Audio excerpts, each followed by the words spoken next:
আপনি কি জানেন আপনার ব্যাংকে রাখা টাকা আসলে ঘুমিয়ে থাকে? দিন যায়, মাস যায়, সুদের নামমাত্র একটা অঙ্ক ছাড়া সে টাকা তেমন কিছু করে না। কিন্তু যদি বলি সেই টাকাকেই আপনি আপনার জন্য কাজ করাতে পারেন, আপনি কি বিশ্বাস করবেন? আমরা আজ জানব মিউচুয়াল ফান্ড আসলে কি, এটা কিভাবে কাজ করে, কেন এটা এত জনপ্রিয় আর কাদের জন্য এটা উপযুক্ত। চলুন শুরু করি সহজ ভাষায়। আমি শুনেছি সবাই মিউচুয়াল ফান্ডে ইনভেস্ট করছে, কিন্তু আমি এখনও বুঝতে পারছি না এটা আসলে কি। ঠিক আছে, একেবারে সহজভাবে বলি। ধরো তুমি একটা বড় কোম্পানির শেয়ার কিনতে চাও, যেমন রিলায়েন্স, ইনফোসিস বা টাটা, কিন্তু একটা শেয়ারের দামই তো অনেক। তোমার কাছে হয়তো সেই পরিমাণ টাকা নেই। তখন তুমি, আমি আর আরও হাজার মানুষ মিলে প্রত্যেকে সামান্য করে টাকা দিই। এইসব টাকাগুলো মিলে একটা বড় ফান্ড তৈরি হয়। এই ফান্ডটা পরিচালনা করেন একজন বিশেষজ্ঞ, যাকে বলে ফান্ড ম্যানেজার। মানে আমরা সবাই মিলে টাকা দিই আর একজন এক্সপার্ট সেই টাকাটা কোথায় বিনিয়োগ হবে সেটা ঠিক করেন। একদম ঠিক, এই ফান্ড ম্যানেজার সেই টাকা বিভিন্ন কোম্পানির শেয়ার, বন্ড, ডিবেঞ্চার বা অন্যান্য ইনভেস্টমেন্টে দেন, যাতে লাভ হয়। যখন সেই বিনিয়োগ থেকে রিটার্ন আসে, সেই লাভটা ভাগ হয় সকল ইনভেস্টরের মধ্যে, অর্থাৎ আমাদের মধ্যে। সোজা ভাষায় বললে মিউচুয়াল ফান্ড মানে অনেক মানুষের ছোট ছোট টাকার যোগফল, যা পেশাদাররা বুদ্ধিমত্তার সঙ্গে বিভিন্ন জায়গায় বিনিয়োগ করে লাভ তৈরির চেষ্টা করেন। এখন দেখুন, মিউচুয়াল ফান্ডের অনেক ধরন আছে। প্রধানত তিনটি ধরন আছে। ফার্স্ট হচ্ছে ইকুইটি ফান্ড।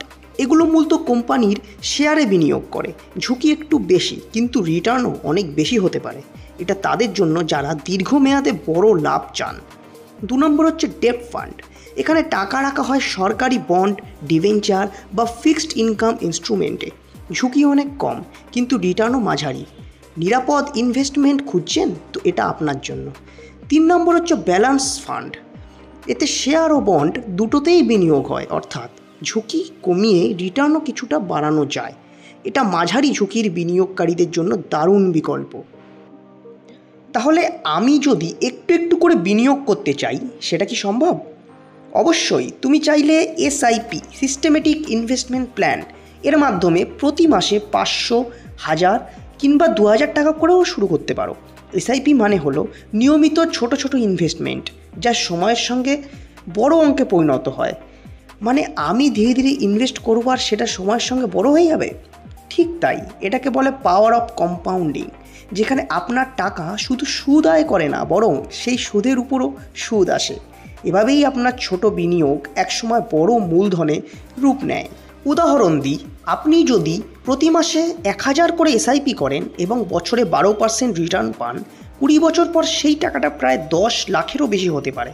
ভাবুন তো, 1000 টাকায় মাসে 1 কাপ কফির দাম বাদ দিয়ে আপনি ভবিষ্যৎ তৈরি করতে পারেন। এখন প্রশ্ন, আমি কিভাবে মিউচুয়াল ফান্ডে ইনভেস্ট করব? খুবই সহজ। আপনি চাইলে করতেই পারেন ব্যাংকের মাধ্যমে, কোনো রেজিস্টার্ড মিউচুয়াল ফান্ড ডিস্ট্রিবিউটারের মাধ্যমে, অথবা অনলাইন অ্যাপ যেমন গ্রো, জেরোধা, কুবেরা বা পেটিএম মানিয়ের মাধ্যমে। সেখানে আপনার কেওয়াইসি সম্পন্ন করতে হবে। এরপর পছন্দের ফান্ড বেছে নিয়ে ইনভেস্ট করা যাবে। আচ্ছা, এতে কি টাকা হারানোর ঝুঁকি আছে? হ্যাঁ, ঝুঁকি তো আছে, কারণ বাজার সবসময় একই রকম থাকে না। তবে ফান্ড ম্যানেজাররা সেই ঝুঁকি যতটা সম্ভব কমিয়ে রাখার চেষ্টা করেন। আর তুমি যদি দীর্ঘমেয়াদী চিন্তাভাবনা নিয়ে ইনভেস্ট করো, তাহলে সেই ওঠানামার প্রভাব অনেকটা কমে যায়। তাই বিনিয়োগের আগে সবসময় নিজের রিসার্চ করুন, ফান্ডের পারফরমেন্স, এক্সপেন্স রেশিও ও রিস্ক ফ্যাক্টর ভালোভাবে দেখে নিন, আর প্রয়োজনে ফাইন্যান্সিয়াল অ্যাডভাইজারের পরামর্শ নিন। মিউচুয়াল ফান্ড মানে শুধু ইনভেস্টমেন্ট নয়, এটা হলো স্বপ্ন পূরণের পথ। আপনার সন্তানের পড়াশোনা, নিজের বাড়ি কেনা, অবসর জীবনের পরিকল্পনা, সব কিছুর জন্য একটুখানি শৃঙ্খলাপূর্ণ বিনিয়োগই যথেষ্ট। বাহ, এখন বুঝলাম মিউচুয়াল ফান্ড মানে শুধু টাকা রাখা নয়, এটা মানে ভবিষ্যৎ গড়ে তোলা। তাহলে আজ থেকে শুরু করুন আপনার বিনিয়োগের যাত্রা।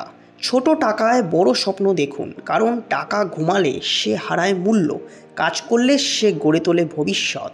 ভিডিওটি ভালো লেগে থাকলে অবশ্যই লাইক দিন একটা, চ্যানেলটি সাবস্ক্রাইব করুন আর কমেন্টে লিখুন আপনি কোন ফান্ডে ইনভেস্ট করতে ভাবছেন।